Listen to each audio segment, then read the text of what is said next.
Hello, स्वागत है आप सभी का। आज हम देखेंगे एक और नई कहानी जिसका नाम है बंदूक की खेती। बात उस समय की है जब हमारे देश पर अंग्रेजों का राज था। भारत की जनता आज़ादी के लिए लड़ाई लड़ रही थी। देश के कई वीर सपूतों ने आज़ादी की लड़ाई में अपनी जान तक गंवा दी थी। उस समय हर बच्चे के मुंह पर वंदे मातरम का नारा रहता था। पूरे देश में देश प्रेम का ज्वर उमड़ा हुआ था। ऐसे में ही एक बालक अपने घर के सामने की जमीन की खुदाई करके क्यारियां बनाने में जुटा था। आसपास की बातों से बेखबर वह अपने काम में लगा हुआ था। उसके पिता बहुत दूर से उसे देख रहे थे। वे उठकर उसके पास आए और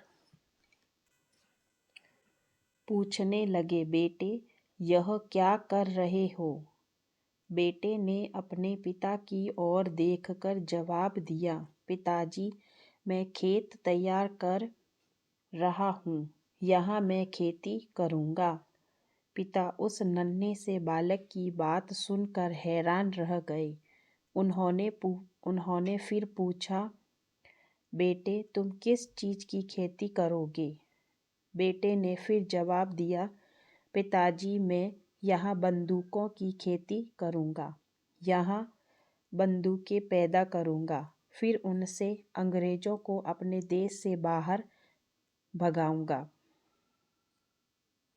उसके पिता अपने छोटे से बेटे के मुंह से देश प्रेम की बात सुनकर गदगद हो गए। जानते हो बच्चों, वह नन्हा सा बालक कौन था? उसका नाम था भगत सिंह। भगत सिंह बड़े होकर बहुत बड़े क्रांतिकारी बने और अंग्रेजी सरकार के विरुद्ध बहादुरी से लड़े। अंग्रेजी सरकार ने उन्हें गिरफ्तार करके फांसी की सजा सुनाई। वीर भगत सिंह अपने देश के लिए अपने साथियों के साथ हंसते हंसते फांसी पर चढ़ा दिए गए। हम सब उन्हें शहीद भगत सिंह के नाम से याद करते हैं। इस कहानी से हमें यह शिक्षा मिलती है, हमें अपने देश की रक्षा हर कीमत पर करनी चाहिए। आज की कहानी अच्छी लगी हो तो थैंक यू।